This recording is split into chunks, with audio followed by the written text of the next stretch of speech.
इस एपिसोड की शुरुआत में हम बार के अंदर का सीन देखते हैं जहां पर मर्लिन एक औरत के साथ डांस कर रहा होता है। उस औरत के साथ डांस करते हुए मर्लिन उस औरत से बड़े प्यार से कहता है कि क्या तुम मेरे लिए वाइन ड्रिंक कर सकती हो। मर्लिन की बात सुनकर वो औरत मर्लिन से शर्माते हुए कहती है, तुम्हारे लिए मैं तो जहर भी पी जाऊं तो ये शराब क्या चीज़ है। मर्लिन और उस औरत को यूं गले लगकर डांस करते हुए देखकर बाकी सभी औरतें भी कहती हैं हमें भी तुम्हारे साथ डांस करना है। मर्लिन उन औरतों को आपस में झगड़ते हुए देखकर उन औरतों से हंसते हुए कहता है, आपस में झगड़ा करना बंद करो। जो कोई भी शराब खरीदेगा मैं उसके साथ डांस करूंगा। औरतों को यूं मर्लिन के लिए पागल होता देखकर बार ओनर कहती है, मुझे पहले से ही पता था कि मर्लिन औरतों के बीच बहुत पॉपुलर होगा। बार ओनर के इतना कहते ही उसे एक बच्चे की आवाज़ आती है। वो बच्चा बार ओनर से कहता है, मॉम मैं वापस आ गया।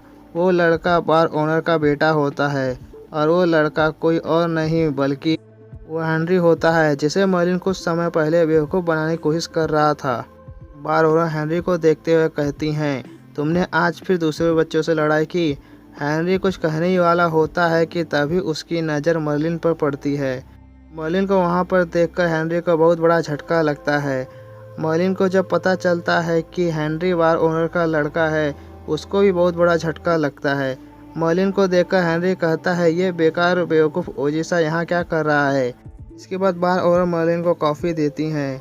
मर्लिन को यूँ कॉफ़ी देता देख हेनरी बहुत गुस्सा हो जाता है। हेनरी गुस्से में अपना मुंह फुलाकर बार ओनर से कहता है, मॉम ये बेवकूफ़ बेकार ओजिसा बस दूसरों को बेवकूफ़ बनाना जानता है।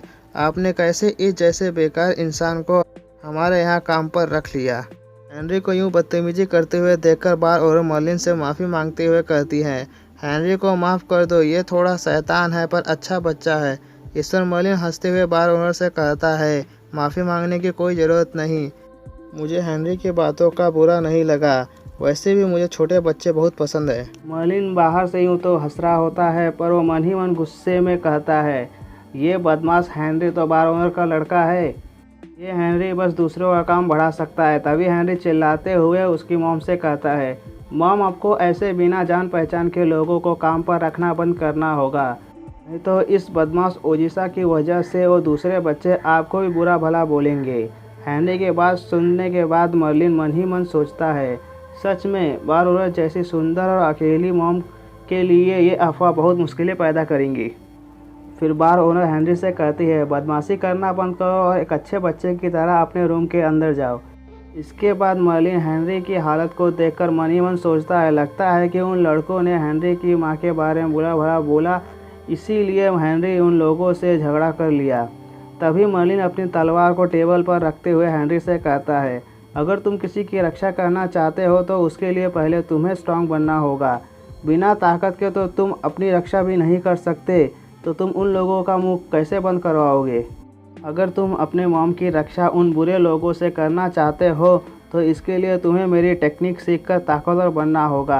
अगर तुम ताकतवर बन गए तो तुम उन लोगों के कुछ बोलने से पहले उन लोगों का मुंह बंद कर सकते हो। मर्लिन की बात सुनने के बाद हेनरी मर्लिन से कहता है, तुम जितने बेकार वेटर हो उससे भी ज़्यादा बेकार इंसान हो। तुम औरतों के पैसे पर पलने वाले, तुमने क्या सोचकर मुझे लेक्चर दिया।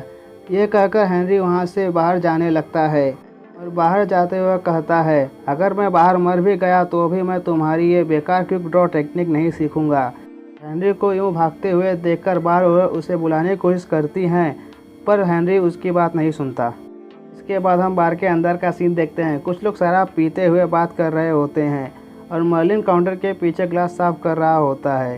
तभी उन तीनों में से एक आदमी उन दोनों से पूछता है कि मैंने सुना है कि इस विलेज में गॉब्लिन रहते हैं, ये बात क्या सच है।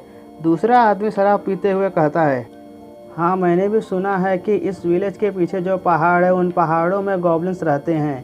तभी उस आदमी के साथ में जो लड़की बैठी होती है उसकी बात का जवाब देते हुए कहती है, ये बात सच है। अभी कुछ समय पहले इस विलेज को जोड़ने वाले रोड पर एक गॉब्लिन की डेड बॉडी पड़ी हुई मिली। इसके बाद वो पहला आदमी शराब पीने के बाद मर्लिन से कहता है, शराब बहुत अच्छी है, मुझे एक और गिलास चाहिए। तभी मर्लिन काउंटर पर जाता है और बड़े ही स्टाइल से ग्लास के साथ करतब दिखाते हुए शराब बनाने लगता है। इनको यूँ किसी प्रोफेशनल की तरह करतब करते देखकर वो लोग बहुत शौक हो जाते हैं। फिर वो पहला आदमी मर्लिन से कहता है इस काम में तुम बहुत अच्छे हो। फिर वो दूसरा आदमी जो उनकी पार्टी का लीडर होता है वो पहले आदमी से कहता है लोग इस मिशन में तुम्हारा शेयर 2000 गोल्ड कॉइन होंगे। लोग 2000 गोल्ड कॉइन की बात सुनकर उसको बहुत बड़ा झटका लगता है। लोग उनके पार्टी के लीडर से पूछता है तुम मुझे इतने ज़्यादा पैसे क्यों दे रहे हो। लीडर और वो लड़की दोनों ही एक साथ शर्माने लगते हैं। शर्माते हुए लीडर लुक से कहता है इस मिशन के पूरा होने के बाद हम दोनों शादी करने वाले हैं। इसके बात सुनकर लोग और मर्लिन दोनों को बहुत बड़ा झटका लगता है। फिर लोग उन दोनों को शादी करने की बधाई देता है। इसके बाद ये एपिसोड यहीं पर ख़त्म हो जाता है। अगर आप लोगों को हमारा वीडियो पसंद आया हो तो हमारे वीडियो को लाइक कीजिए और हमारे चैनल को सब्सक्राइब कीजिए। अगर ये वीडियो आप फेसबुक पे देख रहे हो तो हमारे फेसबुक पेज को भी लाइक कीजिए। Thank you for watching.